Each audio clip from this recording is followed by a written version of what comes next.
Hello guys, അപ്പോൾ നമ്മൾ ഊട്ടി പോവുക കേട്ടോ. വൺ ഡേ ട്രിപ്പായിട്ടാണ് പോകുന്നത്. അപ്പം ഞാനും എൻ്റെ ഹസ്ബൻഡിൻ്റെ ബ്രദറും വൈഫും മക്കളും എല്ലാവരും ഉണ്ടായിരുന്നു കേട്ടോ. ഒരു 6 മണിയൊക്കെ ആയപ്പോഴാണ് നമ്മൾ വീട്ടിൽ നിന്ന് ഇറങ്ങിയിട്ടുണ്ടായിരുന്നത് കേട്ടോ. ഒരു 8 മണിയൊക്കെ ആയപ്പോഴത്തേന് നമ്മൾ വൈക്കട എത്തിയിട്ടുണ്ടായിരുന്നു. പിന്നെ അവിടെ നിന്ന് ഞങ്ങൾ ഫുഡും കാര്യങ്ങളൊക്കെ കഴിച്ചിട്ടാട്ടോ കയറിയത്. പക്ഷേ ഞങ്ങൾ ഫുഡ് കഴിക്കുന്ന വീഡിയോസ് ഒന്നും എടുക്കാൻ പറ്റില്ല. കാരണം എൻ്റെ കയ്യിൽ കുറച്ച് വീഡിയോസ് ക്ലിപ്സ് ഉള്ളൂ. ആ ടൈമിൽ എല്ലാവരും ഉണ്ടായതുകൊണ്ട് വീഡിയോസ് ഒന്നും എടുക്കാൻ അധികം പറ്റിയിട്ടുണ്ടായിരുന്നില്ല കേട്ടോ. ക്ലൈമറ്റ് ഒക്കെ അടിപൊളിയായിരുന്നു. പക്ഷെ നമ്മൾ ഉദ്ദേശിച്ച അത്ര തണുപ്പോ കാര്യങ്ങളോ ഒന്നും ഉണ്ടായിരുന്നില്ല. ചൂട് തന്നെയായിരുന്നു കേട്ടോ. പിന്നെ ഞങ്ങൾ പോണ വഴിക്ക് നല്ല തേയിലത്തോട്ടങ്ങളൊക്കെ കണ്ടിട്ടുണ്ടായിരുന്നു. പിന്നെ നമ്മൾ ഇത് യൂക്കാലിഫിന്റെ മരങ്ങളുള്ള സ്ഥലമാട്ടോ. ഞാൻ ഇതിനെ പണ്ട് പൈൻ ഫോറസ്റ്റ് എന്നാട്ടോ പറഞ്ഞിരുന്നത്. ഇപ്പോഴാണ് എനിക്ക് മനസ്സിലായത് യൂക്കാലിഫിന്റെ മരമാണെന്ന് കേട്ടോ.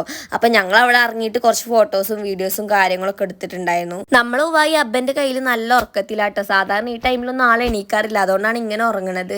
പിന്നെ അവനക്കറിയില്ലല്ലോ ട്രിപ്പ് പോവാണെന്നുള്ള കാര്യമൊന്നും. പിന്നെ ഈ സുന്ദരി വണ്ടിയിൽ നല്ല വൈബ് ചെയ്യുന്നു കേട്ടോ. ഞങ്ങൾ ഉറങ്ങാതിരിക്കാൻ വേണ്ടി നല്ല പാട്ടൊക്കെ പാടിത്തരുന്നുണ്ടായിരുന്നു കേട്ടോ സുന്ദരി. ഈ ഊട്ടി പോണ വഴിക്ക് ഒരുപാട് നല്ല കാഴ്ചകൾ ഉണ്ടെങ്കിൽ എനിക്ക് ഏറ്റവും ഇഷ്ടം ഈ തേയിലക്കാട് ഇങ്ങനെ കാണുന്നതാട്ടോ. ഇനി എന്റെ മാത്രം അഭിപ്രായമാണോ നിങ്ങൾക്കും ഇങ്ങനെയാണോ ഒന്ന് കമന്റ് ചെയ്യണേ. അപ്പൊ ഈ വീഡിയോ എത്ര കേട്ടോ ഗൈസ്. അപ്പൊ ബാക്കി നമുക്ക് നെക്സ്റ്റ് പാർട്ടിൽ കാണാം കേട്ടോ.